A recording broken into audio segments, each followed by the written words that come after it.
Hello students, स्वागत है आपका आईसीटी वर्चुअल क्लासेस में। मैं हूं कविता, आपकी साइंस टीचर।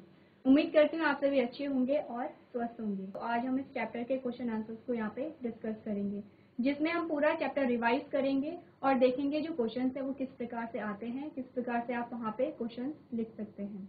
तो आइए स्टार्ट करते हैं। चलिए, सबसे पहला जो क्वेश्चन आपके पास है वो आपके पास आता है, निम्नलिखित प्रश्नों में सही विकल्प का चयन कीजिए। तो सबसे पहला जो कथन हमारे पास आता है उसमें हमसे कहा गया है, सरसों के पौधे का कौन सा भाग खाने योग्य होता है, उसके कौन से भाग को हम खाते हैं। तो ये जो क्वेश्चन आया है जब हमने पढ़ा था प्लांट्स के बारे में, और हमने कहा था जो प्लांट्स होते हैं, प्लांट्स के अलग अलग भागों से हम भोजन को प्राप्त करते हैं। यानी कि किसी पौधे की जड़ से हम भोजन को प्राप्त कर रहे होंगे, किसी के तने से हम भोजन को प्राप्त कर रहे होंगे, किसी की पत्तियों को हम भोजन में शामिल कर रहे होंगे। तो हमें बताना है कि सरसों के पौधे के किस भाग को हम अपने भोजन में शामिल करते हैं। ऑप्शन सबसे पहले आपको दिए गए हैं। पहला जो ऑप्शन है वो कह रहा है बीज और फूल, यानी कि हम सरसों के पौधे के बीज और फूल को खाते हैं। सेकंड कह रहा है पत्तियां और फूल। थर्ड कह रहा है बीज और पत्तियां। लास्ट कह रहा है स्टेम। सबसे पहले आपको क्या पता होना चाहिए, जो पौधा है पौधे के अलग अलग भागों के नाम पता होने चाहिए। अब यदि सरसों के पौधे का नाम आपके पास आया है तो आपको ये पता होना चाहिए कि सरसों के पौधे के किस भाग को हम खाते हैं। सबसे पहला कह रहा है बीज और फूल, सेकंड है पत्तियां और फूल, थर्ड है बीज और पत्तियां, और लास्ट है स्टेम और जड़ें। तो हमने क्या देखा था, पौधे के बारे में हम बात करेंगे तो हमने क्या कहा, एक तो हम उनके बीजों को खाते हैं। तो जिस ऑप्शन में बीज है पहले हम उस ऑप्शन को देख लेते हैं। तो ऑप्शन बीज फर्स्ट ऑप्शन में है और थर्ड ऑप्शन में है, तो दोनों में से एक आंसर हो सकता है। फिर हम देखेंगे फर्स्ट ऑप्शन को, यहाँ पे बीज के साथ फूल है, यहाँ पे बीज के साथ पत्तियां हैं। तो हमने क्या देखा था, सरसों के पौधे के हम बीज और यहाँ पे पत्तियों को खाते हैं। आंसर हमारा कौन सा सही आएगा, आंसर हमारा ऑप्शन सी सही आएगा। एक्सप्लेनेशन है वो हमारे पास क्या आता है, आपने पढ़ा सरसों के बीजों का उपयोग तेल और मसालों के लिए किया जाता है। अब आपको ये भी बताया गया है कि किस भाग का उपयोग कहाँ पे किया जाता है। सबसे पहले आपने ध्यान रखना है, सरसों के पौधे के बीजों का उपयोग हो रहा है और पत्तियों का उपयोग हो रहा है। अब बीजों का उपयोग किस रूप में हो रहा है, तो आपको बताया गया है कि बीजों का उपयोग या तो तेल बनने में होगा या मसाले बनने में यहाँ पे होगा। सेकंड आता है हमारे पास पत्तियां। तो पत्तियों में हमने क्या देखा, हमने कहा जबकि पत्तियों का उपयोग सब्जियों के रूप में किया जाता है। आपने देखा होगा जब आपने हरी सब्जी आप खाते हैं तो आप सरसों के पत्ते को भी वहाँ पे यूज करते हैं, यानी कि हरी सब्जी के रूप में आप इस्तेमाल कर रहे हैं। इस प्रकार से हमने क्या देखा कि सरसों के पौधे को हम दो प्रकार से यहाँ पे यूज कर सकते हैं। इस प्रकार से आप अपना आंसर लिखेंगे। जब हम चैप्टर को पढ़ रहे थे हमने एक टेबल देखी थी, तो टेबल में हमने क्या देखा था, अलग अलग प्रकार के भोज्य पदार्थ देखे थे और वो पौधे के किस भाग से प्राप्त होते हैं वो देखे थे। तो अगर आप इस टेबल को पूरी लर्न कर लेते हो तो यहाँ से कोई भी क्वेश्चन आपके पास आता है आप उसे सॉल्व कर सकते हैं। तो सबसे पहले आप इसे नोट करेंगे।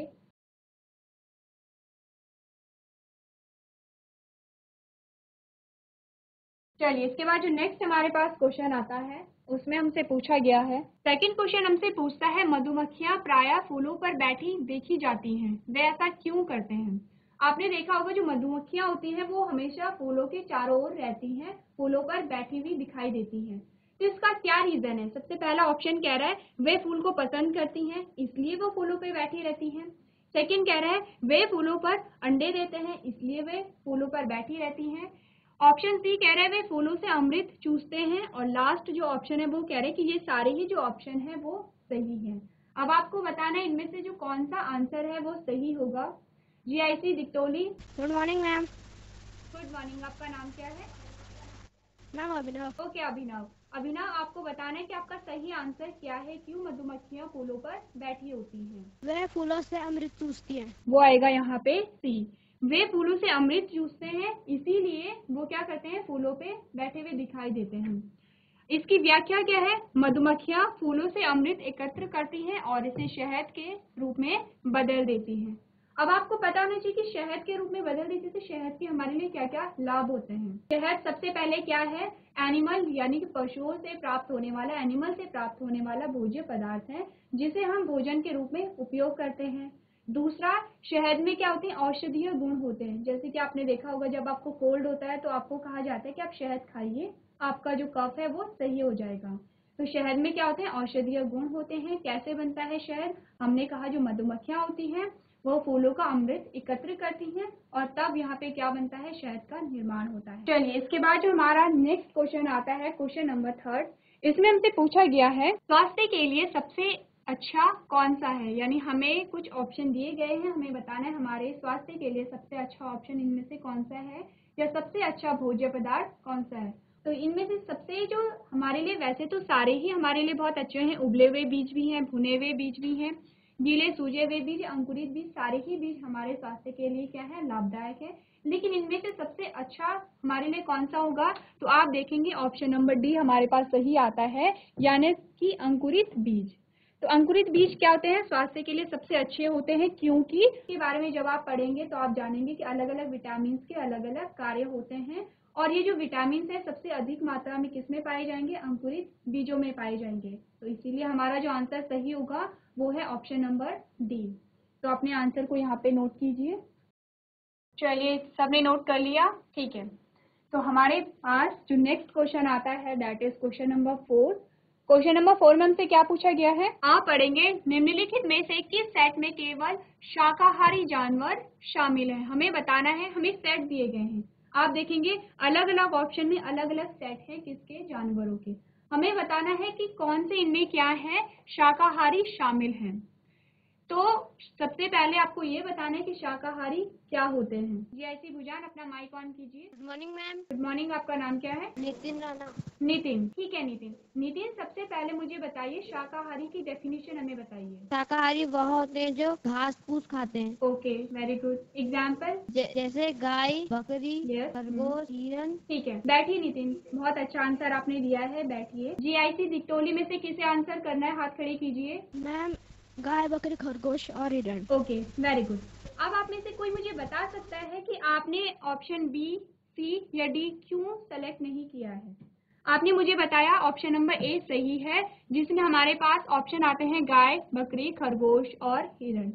अब आंसर हमें पता चल गया है कि आंसर ऑप्शन नंबर ए सही है। हमें बताना है कि ये तीनों ऑप्शन गलत क्यों हैं। जीआईसी भुजान, आपको आंसर करना है। Good morning ma'am. Good morning, आपका नाम क्या है। मैम निहारिका राणा। निहारिका, ओके निहारिका, मुझे बताइए कि ये तीन ऑप्शन सही क्यों नहीं है। मैम क्योंकि इनमें भेड़िया और कौवा आया है। ठीक है, तो भेड़िया और कौवा क्या है यहाँ। मैम मांसाहारी। वेरी गुड, बहुत अच्छे निहारिका, बहुत अच्छा आंसर आपने दिया है, बैठो। तो हमारे पास आंसर निहारिका ने बताया है कि यहाँ पे आंसर जो हमारा आया है वो ए ऑप्शन सही है। और इसकी व्याख्या क्या है, हमने कहा भेड़िया और कौवा शाकाहारी नहीं है बल्कि मांसाहारी हैं। बहुत अच्छा आंसर दे रहे हैं जीआईसी दिक्टोली, जीआईसी भुजान। तो हम जानते हैं कि अगर भेड़िया और कौवा यहाँ पे मांसाहारी हैं तो जहाँ पे भेड़िया और कौवा होगा वो ऑप्शन हट जाएंगे। ऐसे ही हम इन क्वेश्चंस को सॉल्व करते हैं। जहाँ पे भेड़िया था हमने हटा दिया, यहाँ पे भी भेड़िया था हमने इसे भी हटा दिया, यहाँ पे कौवा था हमने इसे भी हटा दिया। ऑप्शन नंबर ए हमारे पास बचता है। ठीक है, तो बहुत अच्छा आंसर आप लोग कर रहे हैं, तो क्वेश्चन को नोट कीजिए। चलिए सबने नोट कर लिया।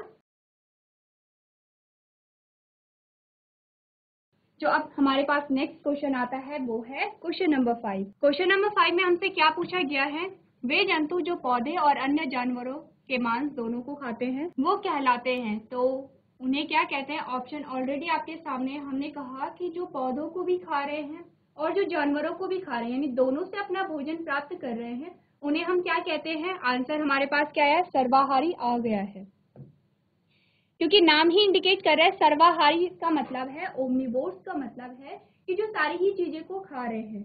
अब आपको ये बताना है सर्वाहारी का एग्जाम्पल कौन मुझे बताएगा। जीआईसी भुजान, जीआईसी दिक्टोली, आप में से कौन मुझे सर्वाहारी का एग्जाम्पल बताएगा, हाथ खड़े कीजिए। ठीक है, जीआईसी भुजान माइक लीजिए अपना। ठीक है, good morning ma'am. Good morning, आपका नाम क्या है। Ma'am my name is Divyansh Khanait. Okay Divyansh, Divyansh मुझे बताइए कि सर्वाहारी का एग्जाम्पल क्या है। मैम सर्वाहारी का एग्जाम्पल जो घास भी खाते हैं और Yes. जो पूरा आंसर बताइए। जो मांस मुझे भी खाते हैं। कहूँ कि मनुष्य क्या है। देखिए सारी चीजें हमारे पास है, शाकाहारी है, मांसाहारी और सर्वाहारी है। तीन ही हमने चीजें पढ़ी थी, तीन प्रकार के जीवों के बारे में हमने बात की थी। हमने कहा अगर मनुष्यों की बात की जाए तो मनुष्य किस कैटेगरी में आएंगे? क्या मनुष्य शाकाहारी हैं या मांसाहारी हैं या सर्वाहारी हैं? क्या है आपका आंसर? मैम सर्वाहारी। ओके, सर्वाहारी। और किसी को आंसर करना है जीआईसी भुजान में? ठीक है, बैठिए। बहुत अच्छा आंसर आपने दिया है, बैठिए। जीआईसी दिक्तोली, आपको आंसर देना है। Good morning ma'am. Good morning. Abhinav, बताइए कि यहाँ पे सर्वाहारी के क्या एग्जाम्पल आते हैं? मैम सर्वाहारी जो जो अपने भोजन में मांस और शाक दोनों का सेवन करते हैं उसे सर्वाहारी कहते हैं। ठीक है, और मनुष्य क्या हुए? मैम वो भी सर्वाहारी। ठीक है, बैठिए। तो मतलब आप लोग समझ रहे हैं, जो जो क्वेश्चन हम यहाँ पे सॉल्व कर रहे हैं आपको समझ आ रहा है, आप उसके अच्छे भी आंसर दे रहे हैं। नेक्स्ट क्वेश्चन हमसे कह रहा है कि मनुष्य क्या है। जिस क्वेश्चन के बारे में हमने अभी बात किया, हमने कहा मनुष्य क्या है, शाकाहारी है, मांसाहारी है, सर्वाहारी है या अपघटक है। तो आंसर आप सभी जानते हैं, आंसर हमारे पास क्या है, यहाँ पे आएगा सर्वाहारी है मनुष्य। अब एक और शब्द हमारे पास आ गया, हम समझते हैं शाकाहारी क्या होता है, मांसाहारी क्या होता है, सर्वाहारी क्या होता है। एक नया शब्द हमारे पास आया है अपघटक। अपघटक क्या होते हैं? आपने देखा होगा, जब भी आपने जो किचन का कूड़ा होता है, जैसे कि बचा हुआ भोजन हो गया, फल सब्जियों के छिलके हो गए हैं, तो आप 1-2 दिन तक उन्हें रखते हो तो आप देखते हो कि उसमें स्मेल आने लगती है और वो जो कचरा है वो सड़ने लगता है। क्यों ऐसा होता है? क्योंकि वहाँ पे कुछ ऐसे सूक्ष्म जीव होते हैं जो उस पदार्थ को अपने भोजन के रूप में क्या करते हैं, उपयोग करते हैं। यानी कि उसको क्या करते हैं, भोजन के रूप में जब उपयोग करेंगे तो उसका अपघटन होगा। अपघटन यानी कि वो सड़ने लगेगा। तो अपघटक क्या होंगे? जो कि बचे कुचे भोजन या फिर फल सब्जियों के छिलके का अपघटन करते हैं, उसे हम क्या कहेंगे, अपघटक कहेंगे। अपघटक में क्या आते हैं, सूक्ष्म जीव यहाँ पे आते हैं, कुछ कृमि भी यहाँ पे आते हैं। तो इस क्वेश्चन का आंसर हमारा सी होगा। मनुष्य यहाँ पे क्या है, सर्वाहारी है। दोनों क्वेश्चन को आप लोग नोट कीजिए। ठीक है, कीजिए, जिसका बचा है जल्दी नोट कीजिए।